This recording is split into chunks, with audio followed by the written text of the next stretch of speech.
So let me just briefly reiterate what I mentioned this morning about this topic.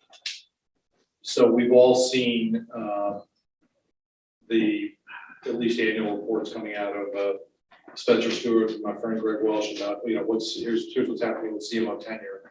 So that generated an awful lot of conversation across MASB about shouldn't we be doing something about this.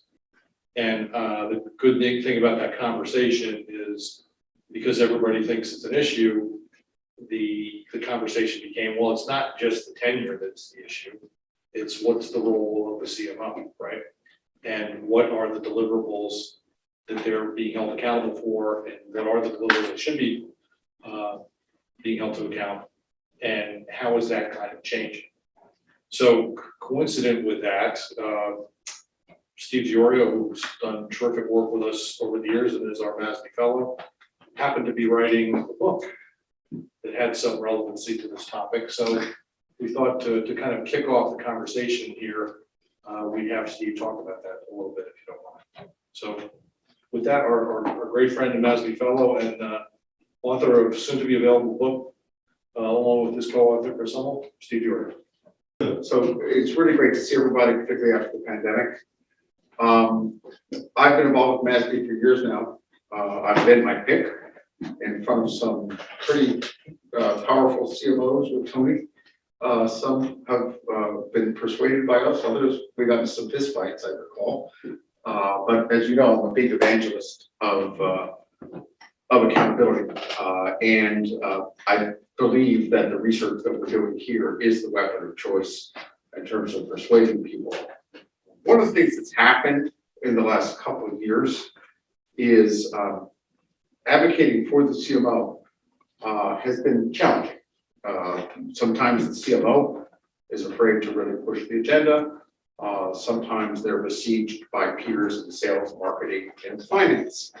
Over the last couple of years, I've partnered with as many smart people as I know. David's helping me out. But I received some funding to build an institute to look at the broader issue of growth and systemic, scalable, and accountable revenue growth. And we're trying to take the topic from the top down. Tony and I have fought the good battle from the CMO up. But when you go into the board and you tell them that more shareholder value has been created by organic revenue growth than by all the cost saving, multiple multiplier cash flow initiatives combined. And the science of growth is not understood. And in fact, less than 20% of CEOs have sales or marketing. I think it's like 4% for CMOs. It really starts to raise the question, which is, how are you creating value in this environment? For private equity firms, particularly like this, and what is our system for growth? And really, what is the science for growth? And so when you take that down, one of the bigger issues we have is there's a revenue cycle, front, middle, and back. There are functional silos along that, marketing, sales, customer success, to be overly simplistic. The layer beneath that is an operations layer. Marketing has, we were talking with Neil, marketing has marketing operations. Sales has sales operations, who feeds a financial forecast, which is a proxy for accountability for growth, data-driven growth. Sales enablement has emerged, and marketing enablement. Marketing and sales has become so capital intensive that this is run by systems and data, as we talked about, whether it's digital marketing data, whether it's data coming out of phone calls and conversations, whether it's data that's coming out of chatbots in the service. There's been such an explosion of data that's sitting underneath there. And then I think I love the slide that you guys showed with the eye chart with the technology mayhem. You just took a small portion of the universe of what, 10, 20,000 applications out there. The average company's got 10, 20, 30, 40 different technology solutions supporting the entire revenue cycle. We were just talking about digital marketing and data integrity in that small but big chart. When you look at the whole continuum, it's just getting out of control. So, we've worked with the Spencer Stewart guys who popularized the 18 months of the CMO job. It was 22, got up to 44, sliding back to 40, right? Something like that. We've worked with most of the CMOs and written reports on marketing accountability and the financial contribution of marketing to the firm. We've popularized the notion of the accountable CMO. And we've identified some rock stars like Denise Carcos, our good friend, who does have tenure, does the right things. So the unit of analysis here is tenure. And I wanted to just take the aperture of, I've got a system for growing. I've got a big pot of money that's going to grow. A lot of that money goes towards media, digital marketing things. A lot of that money goes towards engagement in the middle, and a lot more of that money is now going towards customer success in a world where 50% of boards are pushing their companies to create annual recurring revenues, which is something Neil is dealing with. So when I look at the big picture, the CMO is a member of a leadership team that is increasingly running this system. The CMO actually sits on some of the biggest commercial assets in the business. We all know, across the reports we wrote, that the brand is a big asset. But I think, talking to Neil, the science suggests, Kay Lennon, that the customer data, the customer relationships are a proxy for firm value. And in fact, the customer data may be an even bigger asset if you're American Airlines, United Airlines. This digital selling infrastructure, I really like the language you used, which is if you look at the mix, and the part of it that is not pure media is really now a huge digital machine that you were describing that is just engaging with customers on an anonymous or first-party basis, and all of that information, has to go somewhere to create some value. So that's an asset, and in the case of Amazon, that is an amazing asset. That is the reason why I just bought spark plugs on Amazon yesterday. I'm tuning up my lawnmower in my spare time, and things like that. So what I wanted to do is kind of position the book and what this issue is. That it? Click forward. Did I not press? No, it might have just lost it a second, just a moment. Let me reset. There, try it now if you would. Oh, yeah, well then, all of a sudden this guy comes along, I don't have that long hair that Tony Pace has right now. I'm not as relevant to this generation, but, still, I've been working with Professor Rubinstein and the very smart people at Wharton Customer Analytics. I did a lot of work with Forbes to try to get the marketers to come along, and now I'm heading this institute with the best academics, experts, and practitioners to try to attack this notion from the top down. And one of the things we did in the past here, in all honesty, I haven't seen the full slide deck. Tony's up. I gave it to you, I could have done it, I thought it was easy to give it to you. Okay, that's fine. Okay, that's good. I know, but I just see what I'm gonna present. Okay, I get it now. I see what you did. So the reason I'm up here is I've been trying to fight the battle a different way for the last couple of years. I think we've had some success in terms of, instead of trying to defend the CMO and the assets, systems, and customer relationships that they own, we're trying to look at it as a system. And in that system, sales is a bit disenfranchised right now because they're being encroached from the front and the back. I had one CMO, the head of sales for Juniper Networks, just last week said, my job used to be managing sellers with an S, as in people, and now my job is managing selling with an S, as in system. And my job is more about data analytics and the systems that run sales. Salesforce is almost like an army now. They run off logistics. The information you feed them, the content you feed them, the leads and signals you feed them, and the machines that help them do their job and march faster.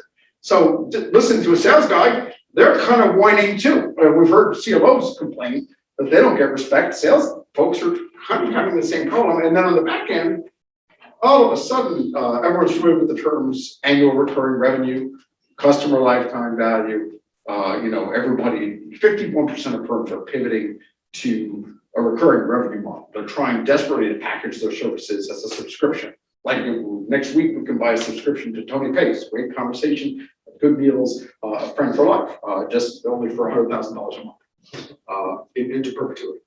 So I guess now customer success is having the lion's share of interactions with customers, or increasingly chatbots who are pulling out all sorts of signals that are no different from the front of the funnel signals we were talking about just a few minutes ago.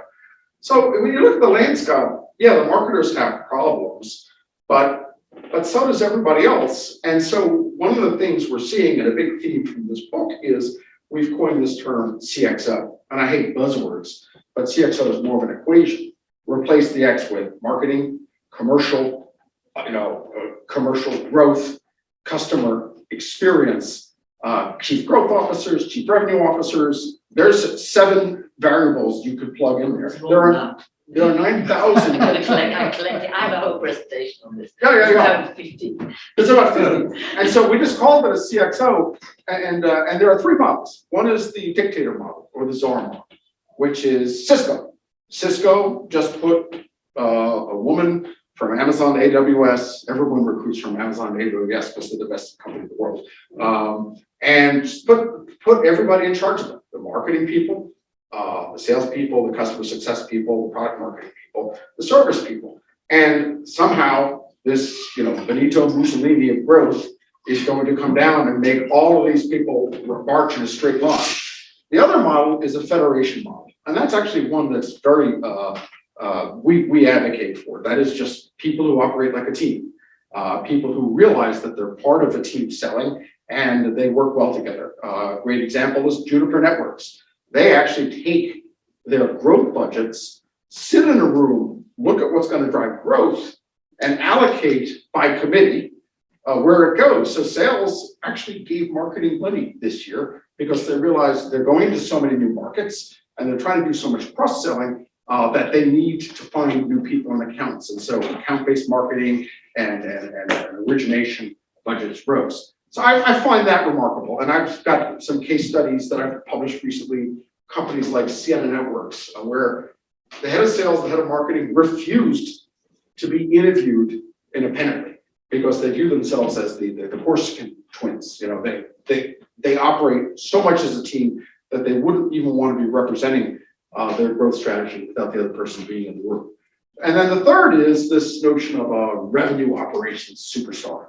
So my editor, everyone's kind of forced this term revenue operations on me in the last couple of years, and Wiley's paying the bills, so that's the title of the book. But in all sincerity, there are 400,000 new revenue operations jobs. My 28-year-old nephew just got promoted into the C-suite of a hot company because he used to be a CRM administrator, and now he controls all of that identity data that you were talking about, and everybody's coming to him because he's pulling all the strings. And whatever is in his system is what makes the entire sales force go. So here, this notion of a rev ops star or a marketing operations ops star. We're talking about marketing operations, so sales enablement. These are the people Neil and I were talking, who are being the proxy for what do you call it, a managerial accountant?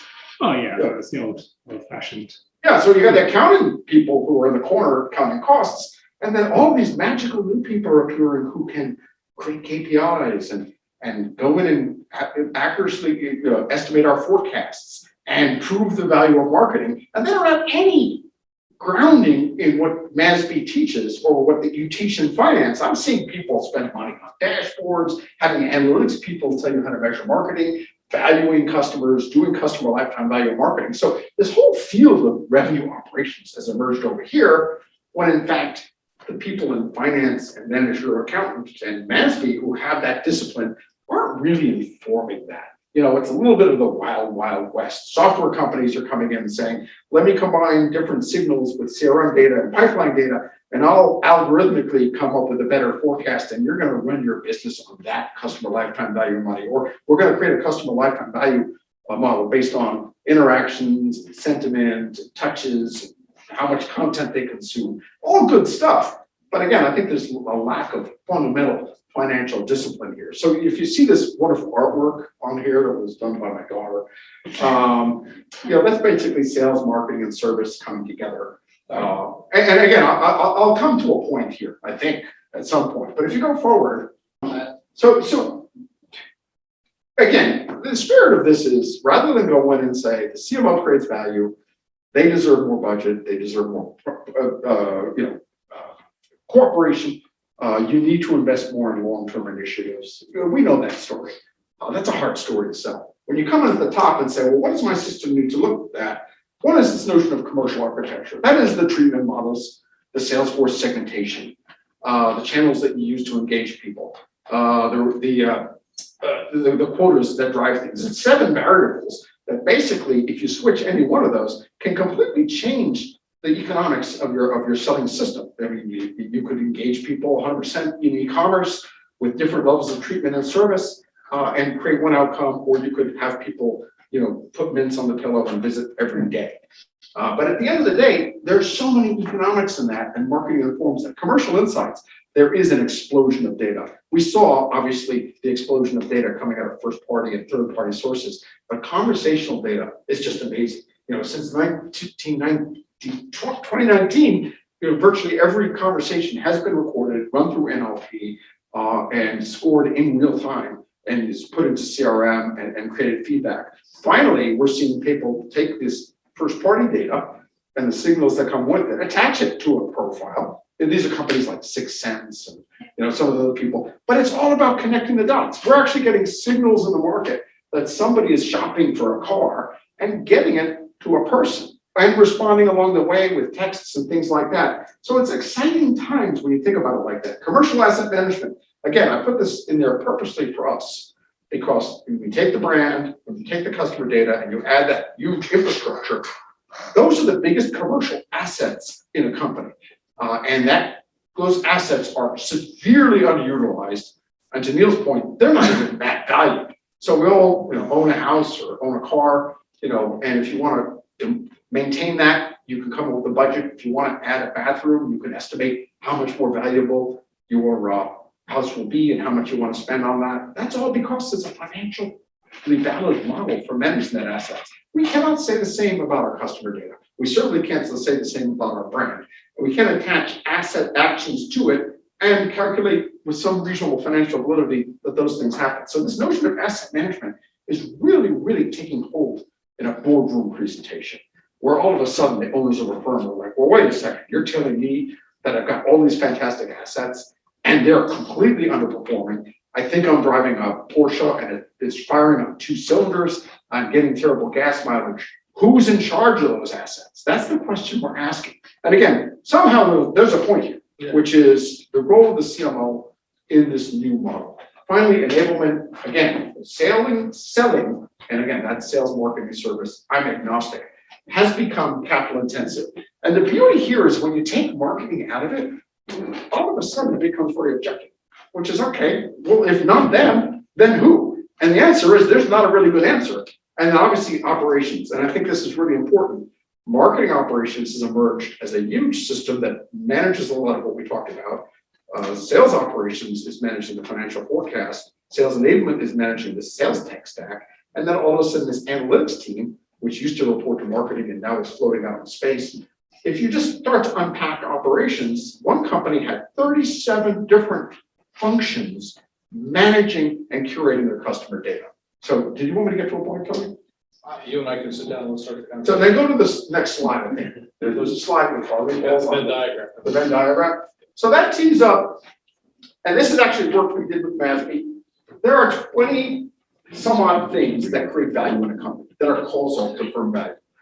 And their ownership is scattered all over the conversation, the organization. Some of these are jump balls. It's neither sales nor marketing or service. Some of them, for example, the entire 4 Ps of marketing, don't be pricing, portfolio management, they don't even sit inside.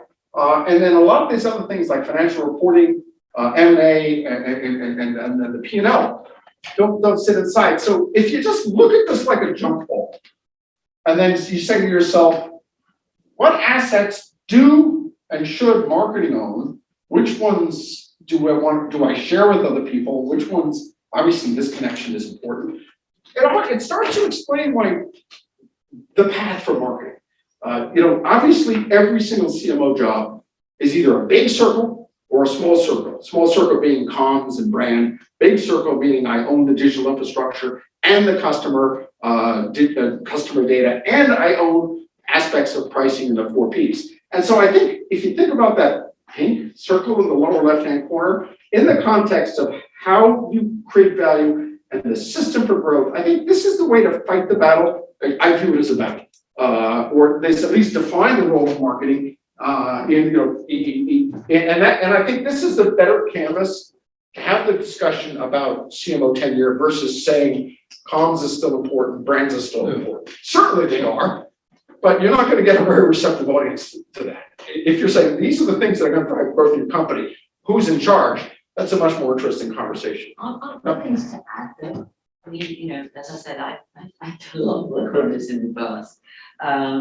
But you focus very much on customer data and customers and sales channels. Isn't there another huge part of this, Which is innovation? I put that in the upper right-hand corner, product innovation. They don't even know it. It's on the, you see it over there Yeah, on the right? I mean, what is the role? This gets back, Joe, you will remember it was Eric Einhorn who came up with something I've used ever since, is there are 2 aspects to the company.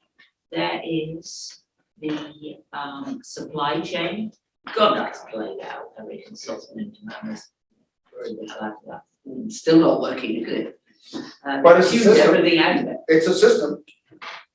Then there is the demand chain, which is what drives every aspect of growth.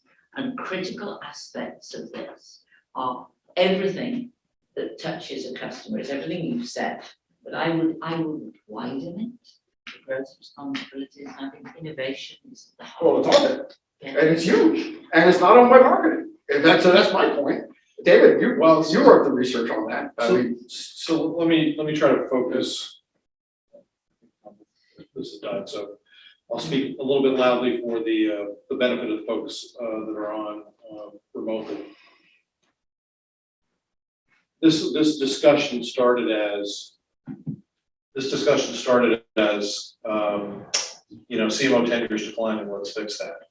And this conversation, which has been going on remotely via email, via phone call the last 3-4 weeks, has been, that's really not what the issue is. The issue is what's the role of the CMO, right? And to Joanna's point, one manifestation of the problem, if you will, is that there are now all these titles that are supposedly marketing title.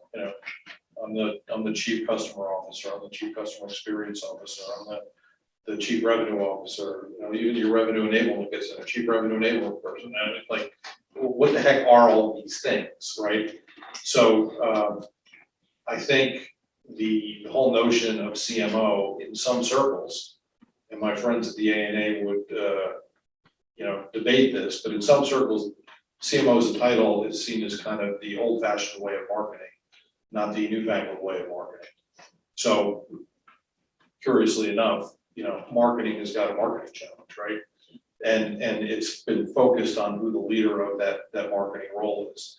So what we're here to discuss today, with some more examples, and I'll ask you a few more questions in a second, but we're really here to talk about how do we try to take on the CMO role in a constructive way, so that we can be saying these are the kind of things that ought to be considered going forward. Again, we're a standard setting body. We want to provide, thought starters and conversation and ideally best practices. But if we're not weighing in on something like this, it can certainly have a detrimental effect on marketing overall, and certainly on accountable marketing, which is why we think we ought to take it on. So I don't know if anybody wants to add to that, or we should jump into a few more questions.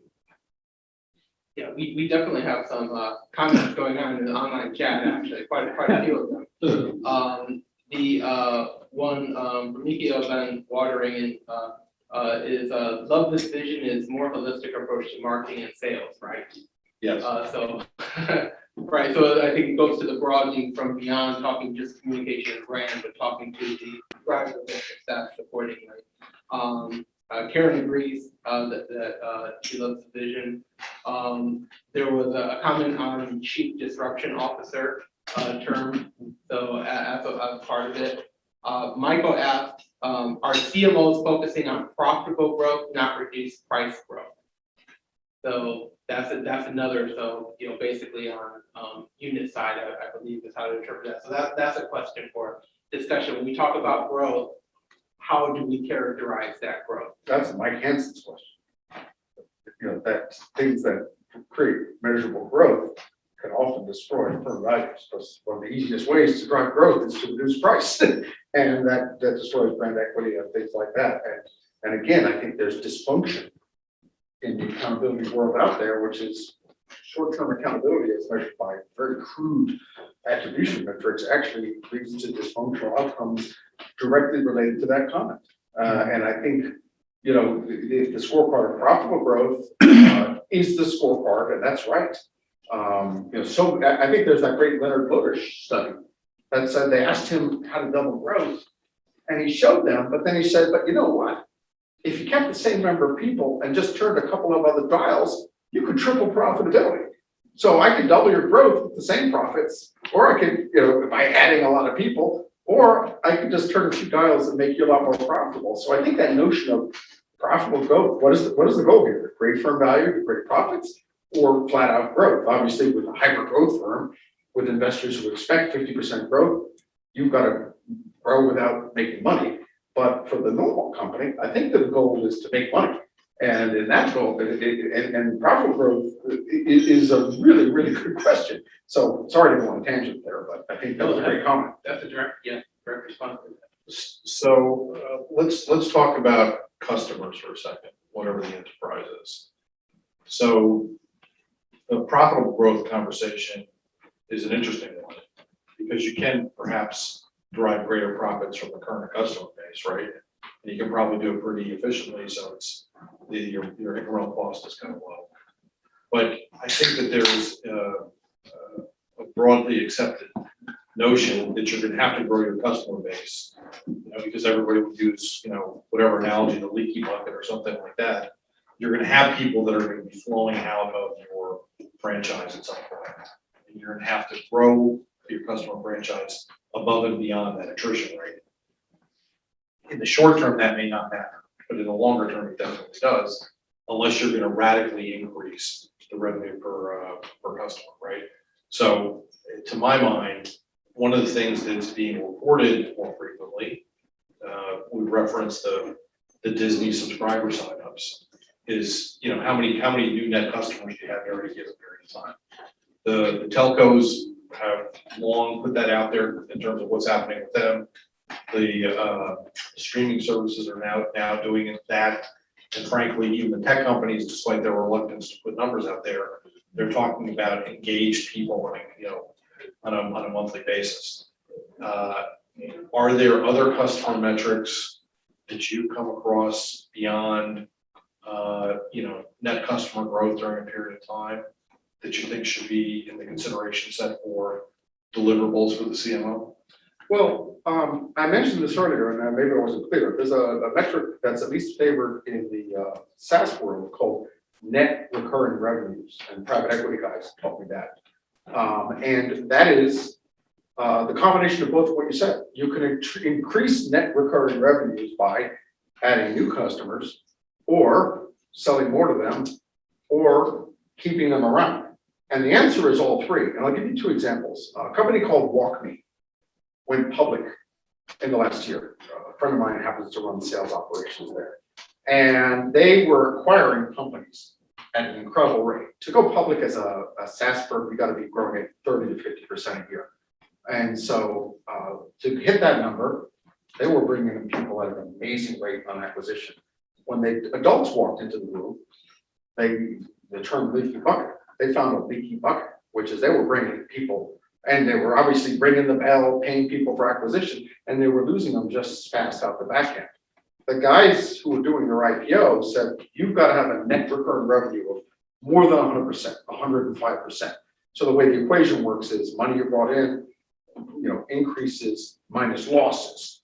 So I think that, I love that metric because it captures everything you said in the conversation, which is, of course, I gotta bring in new people, I gotta keep them around, and so many businesses these days, particularly with M&A, are based on cross-sell. Private equity guys, all they do is say, great, you're doing billing, now you're doing this and this and this. I saw one company called Insight Software that basically bought every single software company that sells to the chief financial officer. They have 80 different products.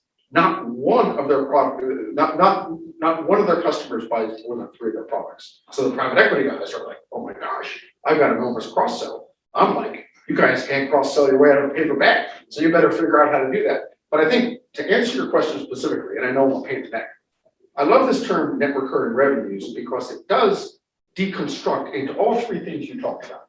Healthy acquisition, healthy retention, and yes, healthy cross-selling. And those obviously deconstruct into things. And by the way, digital marketing has a role in all 3 of those things because, in a cross-sell world, finding personas, identifying cross-sell signals on the back end, identifying attrition on the back end, a lot of those signals actually come from the digital world that we were just talking about earlier. So it's not like any one function has a franchise on those things. It's that team sport metaphor. But to answer your question, I like that metric, at least in the recurring revenue world, because it provides some balance. And it's a whack-a-mole game, right? You can't get away with just over-biasing on one without looking at the other.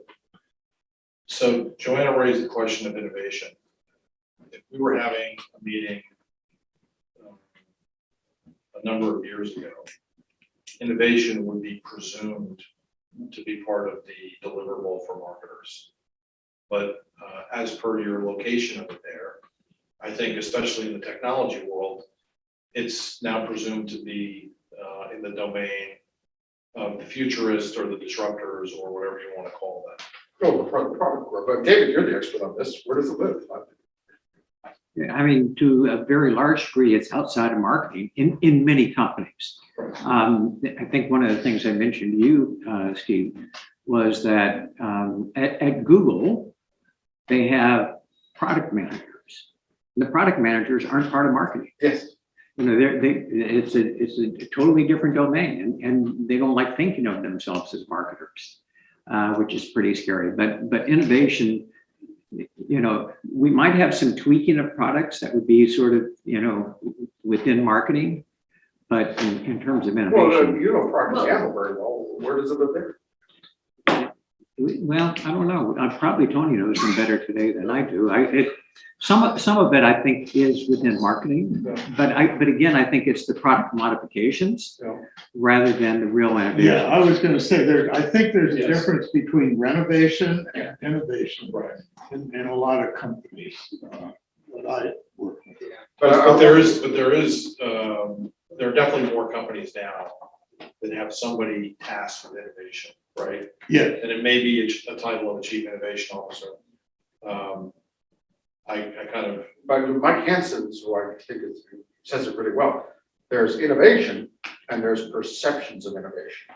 And he distinguishes between the 2 of those things, because if you look at Apple is or is not the best innovator. They never show more than 2 or 3. How many people have told me, Lenovo, we have more patents than Apple. We're more innovative. I'm like, but people think Apple is more innovative. And so I think perceptions of innovation is something that lives in marketing. And I think it's something according to the but that's also research that because actually makes Lenovo has impact. done bad marketing. But I mean, I think it's a great point. There's a major brand part to innovation that we are strong, which is, there's innovation, nuts and bolts, tweaking products. That can be done by some product group that tweaks things, right? And, That's renovation. Yeah. But if you are looking at where the growth trajectory of the business should be in the future, you have to look at where your customers are going to be in the future.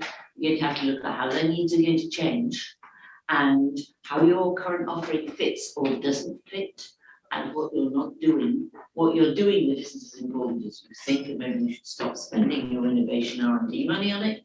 And maybe this is something else you're not really doing or spending time on, that your customers want and need for the future. It's where the trends are going. Now, identifying those parts, that's a job of marketing. I agree very much with Johanna said. I worked for Gillette 25 years ago. The people that really ruled the roost was R&D in the sale, in the shaving product business. I mean, they sat on all the money. Marketing executed what they had to say. On the product side, that was more commodity or more competitive. It was marketing. It was sort of just trying to find new ways to promote the same benefit. But in a part of the business that was really, really developed by innovation, it was really the scientists within the company that were calling the shots, not necessarily the marketing. Those innovations. You're making a really interesting point, both of you. And then I talked about this with David and a couple of people, which is marketing, if you look at this picture, sits on some assets. They control market research.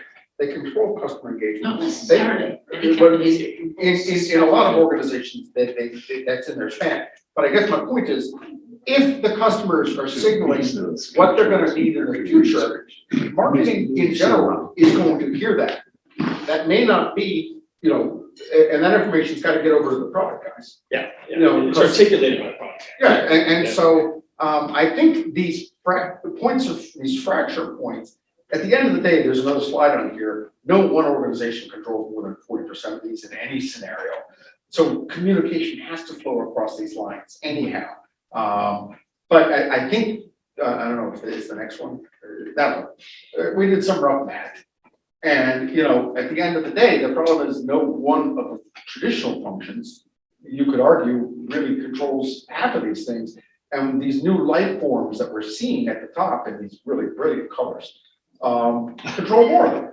And I think that at a macro level is what's going on. But in any scenario, there's got to be that cross-fertilization is my point. There are things that marketing has to hold on to have relevance. We had talked about David Edelman, one of our favorite guys, quit Aetna because they took customer insights away from him. Chris Hummel, who was here, quit United Rentals because they took the digital channel away from him and gave it to somebody else. He's like, my job sucks if I can't get access to this customer data. So let's recognize when we talk about innovation, that there's innovation that might be products, which really belong in R&D, or at least many companies have it within R&D. There's lots of innovation that's going on in terms of buying process. Yes. Right? And so these recurring, revenues that happen to have. And just saying a Peloton, that you have this subscription, to belong to a Peloton. So that's part of what it is that's going on. But I think the heart of your question, Tony, is really, it goes back to the role of the CMO and how much marketing has gotten narrower and narrower to, in many companies, it's that advertising and promotion function. And this notion of a marketing mix, having all these other, components is pretty vacuous in most companies. Well, so Marketing is behind needs to be redefined. You're right. Right. Yeah, if I might bring a couple points forward, Tony, real quick It's its own fault from the online portion. by kind of dethroning itself to traditional advertising, giving up on the rest. It used to have a much people have. And brand may go away too. Karen's actually making a point in the chat about not just about the profit side of it, but actually also about what about maintaining share? What about growth in share and maintaining share? That is, you could have strategies that I'm interpolating here, but there are profit-based strategy, profit-seeking strategies that will actually lessen your position in the marketplace and versus competitors. And so how does maintaining share roll into this discussion, and how brands grow fans there, that basis. And then I'd like to interject into that also, is where is the role on the innovation discussion? Where is the role of the voice of the consumer or the consumer advocate? Is marketing still playing a role that was popular in the 90s and early 2000s of we represent the consumers? Well, I'll give my take on that in kind of reverse order. I think everybody thinks that they now represent the voice of the consumer because they read 3 posts on social media about their brand or their company. So you have all the, you have all these people in non-consumer facing functions that think they can extrapolate from a couple of anecdotal pieces about what's going on. And I think that that's a bunch of hogwash, right? And I think many in marketing are reluctant to go counter to those kind of statements. Because everybody wants to get along and they don't want to be, Luddite shamed and whatever else. They don't want to say, what are you basing that on? Our brand had 7,000 comments yesterday and you're referring to 3. And how is that representative of anything? Unless you have some other data to show that. So to me, the customer piece is seen as soft, right? And in a world that's binary, there's only 0 and 1 outcomes. That information is dismissed. And I think that, I certainly can't speak for the broad swath of things. I think marketers have kind of pulled in their horns a little bit because they don't want to be in these battles because they're having them all the time. And that unfortunately, the voice of the customer or the customer advocate or the customer perspective, I don't think that's being aggressively pursued in a lot of organizations anymore. Yeah, I have a counter push to something that's you have done in reference to your speaking to me. And that was the, 2 things. One, the relative situation of marketing is actually something. Because what I've seen is that, you had this thing about, marketers, they're not running the show. True. Yeah, but if you look at the last 2 years, 2+ years, 2 to 3 years, the amount of the number of marketers who have been promoted to CEO positions, which never used to happen, it is happening as well. I see that. So that's one trend. So I think there's a wave to ride. I know the Sprint, but we're T-Mobile, but where else? Well, the Wall Street Journal did a panel on Tuesday this week, so it must be true, right? Yeah, there's a whole lot of them. Fine. Well, so here's my flip side of that. So we really haven't talked about the influence of the pandemic. Here's my view. Well, that's the tenure thing, it's that tenure thing was going the other way to the pandemic. Well, so the 3rd week in March of 2020, Yeah. I had 7 calls from people in marketing positions saying, Tony, my entire marketing budget just got cut out. Can you give me some reasons why we should be doing marketing with this COVID thing going on, right? So I did as best I could to give them arguments. My arguments tended to be, if everybody's cutting their budget, $1 invested now is going to give you 2 times the return it would during normal times. Second thing would be, you're going to dig yourself a hole and it's going to cost you 3 times as much to get out of it in terms of any perception, right? And so every one of those people that I talked to, if their marketing budget didn't go to 0, it went damn close to 0. And because of that, I think for the last, we're going on 20 months, right? People in marketing have been on their back foot because marketing expenditures were deemed in many organizations as being non-essential, right? So everybody had to deal with budget cuts to deal with earnings or whatever over the course of their career. But it became a essential, non-essential. We could be going out of business tomorrow. We don't need to do this marketing stuff. We can put it off, right? And that has really, I think, even a lot of really good marketers left because they didn't have the stuff that they wanted to do. Others were put in the terrible position of being made to apologize for why they weren't doing anything when their budget got taken away by a larger decision in the organization. All of that marketing has been on its back foot since March of 2020 in my estimation. And that's why, that's another reason why I think the CMO role needs to be, kind of reinvigorated in terms of what we're doing going forward, because we have to give those people help in terms of why what they do is important, has value today, next week, tomorrow, and years from now, right? But to build on Joanna's point, David wrote an amazing study in the middle of the recession called Markets in Motion that the survey ordered CMOs, but it also looked at every academic study on marketing during a recession. And it found conclusively, I believe, that reinforcing your point, that the downturn is the best time to invest in both product innovation and marketing. I think we're just talking about the impact of the pandemic on the marketing function. Joanna kind of said it blew into the sales. Tony says put marketers in the back foot.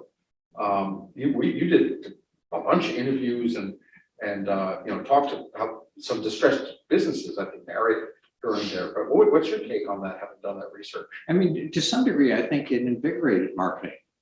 And I think it sort of forced marketers to think about new ways to try and reach customers. And lots of companies that I talked to, what it did is, they had all seen this vision of going more and more digital, and it actually accelerated that. They called it a burning platform. Hey, but let's reinvent it. Well, and there was so much.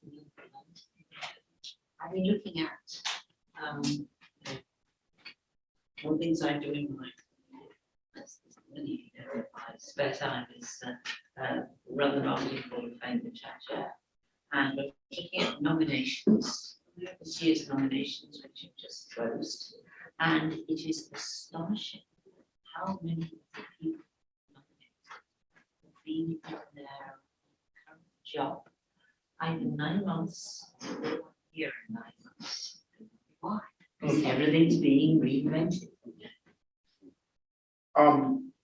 I'm a problem solver, and all I'm doing is trying to come up with pictures and research that help solve the problem. And I don't know what the problem here is, the evolution of the CMO role, the keys to being a successful CMO, the keys to being an executive who helps propel growth.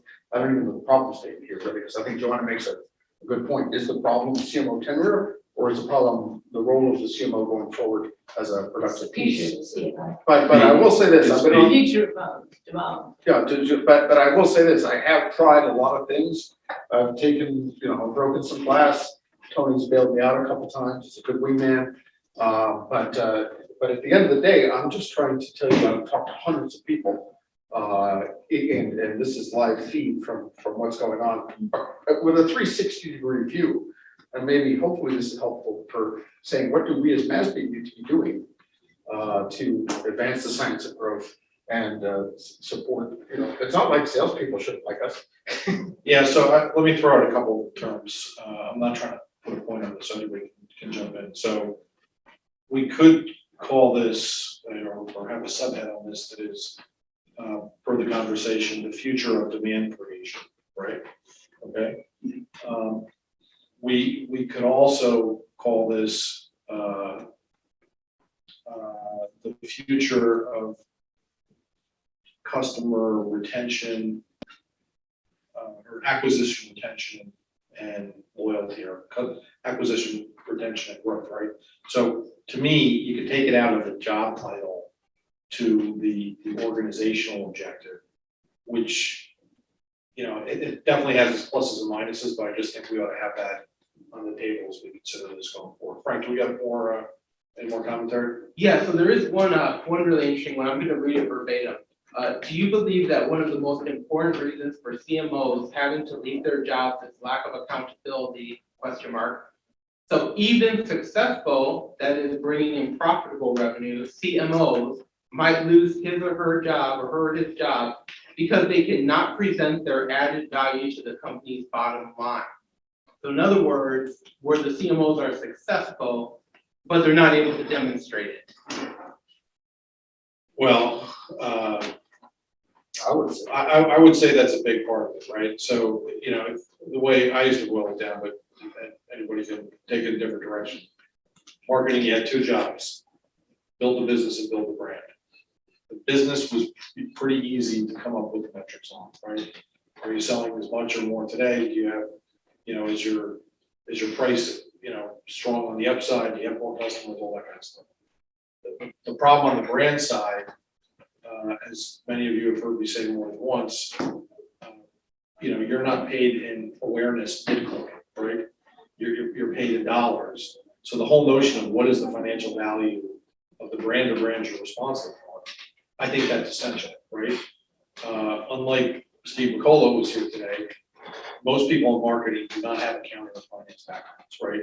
So at the end of the day, when you start talking to somebody in marketing saying, I want you to financially value your brand, and I want that to be a part of a regular process, as is included in the ISO standard on brand evaluation, people look at you like you have 12 heads, right? And traditionally, there are several obstacles. The number one obstacle is I don't need another metric to be judged on. And my response is, at the end of the day, all that your organization cares about is the financial value that you're driving. If you can't measure that dollars, you're gonna fail, right? And I think, so that's a long-winded answer. But not being able to put continuing financial valuation on the outcomes of the activities that you supervise, I think disadvantages marketers of all levels. Can I make an observation? And I think the reason we arrived at this is those three very colorful executives at the top, there's nowhere to hide. You can play whack-a-mole with sales and saying, well, I got no marketing qualified pipeline. You can play whack-a-mole with marketing saying, you did a lot of cool stuff, but where are the sales? But when you're sitting in those three seats at the top, there's nowhere to hide. And all of a sudden, there's a very receptive audience to MASB's IP. And in particular, if I had to take all 10 of those people and say who would fit in best at a MASB cocktail party, it would be the person in yellow. Because what's happened is, and again, we're making up words here, but this operations function has gone from non-existent 20 years ago to now running the show. And I don't see any difference between those people and the managerial accountants that Neil is writing to.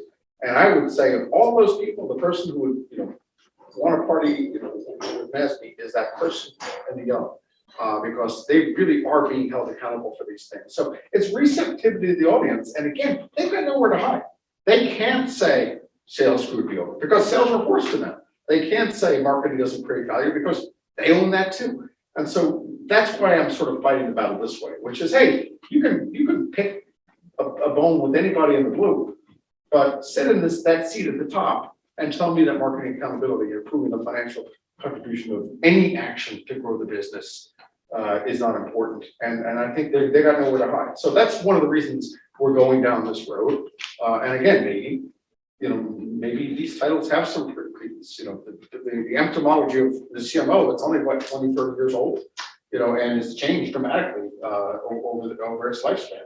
Yeah, the one thing I want to reference, and it was buried in one of the early slides, which I should have highlighted. The CMO tenure is going down, but the CEO tenure is going up, right? So you have the CMO going down, CEOs, I think it was 80 months, if I remember, or something like that, and it continues to increase. And the curious thing about that is CMOs are seen as changeable, right? So you look at a sports franchise model, how many coaches does the general manager get to fire, right? General manager gets to fire 2 or 3 coaches. The CMO, unfortunately, has become a coach, right? And the recency effect is always there. So it's whatever they did in the last 3 games is more important than what you did the first couple of years. So you got all of those kind of things. One of the great advantages of having the financial value of brands in the conversation about what's a deliverable to CMO is that's a long-term thing. You should be looking at that over 3, 4, 5 years. Not you're going to be interested in what the number is today, and you want it to be as valid as you possibly can. But as you continue to do that, if it's not going in the right direction, then you have something to talk about, right? It's not just the short-term sales, because what's happened in the marketing sphere is many marketers, for self-preservation, have tended towards short-term things because they don't think they're going to be there for long term. They wouldn't necessarily admit it publicly, but that's almost a knee-jerk reaction on marketers. Tony, on the role thing, I really like your idea or possibility of looking at it as demand creation, because it touches on all the different ways that whether you use net recurring revenues or net customer growth. It's about demand, because if you're finding new people, new uses, new ways, maximize what you have, as well as the innovation part. That's why I like it. And it sort of goes past all the traditional thoughts of marketing. You know, I mean, it includes them all, but it to me, it goes past that. Can I embellish, looking at this picture? There's a Oh. slight tweak with this. So I view myself as like a stand-up comedian of marketing. Nobody's jokes are funny the first time, but if you try enough out, you find the funny ones. This is a funny joke. Somehow I actually stole this slide from somebody, but when people start talking to this slide and the fracture points in here, all of a sudden the conversation gets interesting. So the broad premise of demand creation I buy into, but in the world of this picture, you may want to tweak that vocabulary, because again, I think marketing, at least in its traditional form or the way we're talking about here, impacts this entire, what they're calling revenue cycle. So much of, I talked to Visa about account-based marketing and dropping stuff into the green. So that delineation of demand creation still has vestiges of the funnel. I think the funnel is our enemy historically, because we just get squeezed to the end of it. Whereas I think this bow tie all of a sudden opens up a lot of aperture to say, wait a second, we need revenue, to your point, revenue gets generated in the front, middle, and back of the cycle. And, you know, again, maybe I'm confusing the situation. All I know is that people don't punch me in the face when I put this slide up. And people probably see people punch me in the face. See McKinsey, when we did the traditional funnel. Yeah. Which is, you know, I don't know what you do with it, but it's actually true. It's like a So spaghetti. this needs, Yeah, you know, it's I would say that maybe you could think of it, because it doesn't happen logically anymore. Yeah, You can start at the end and the beginning, and they all get muddled up because of digital and so. That looks like a bowl of So, spaghetti. I think this could do with a bit of animation. That slide confused people. They got Oh, cross-eyed. it This did, but one, there was a people like, very important point in that. you know, this one, it communicated, that's all I'm saying. I'm not saying it's technically correct. You were saying something.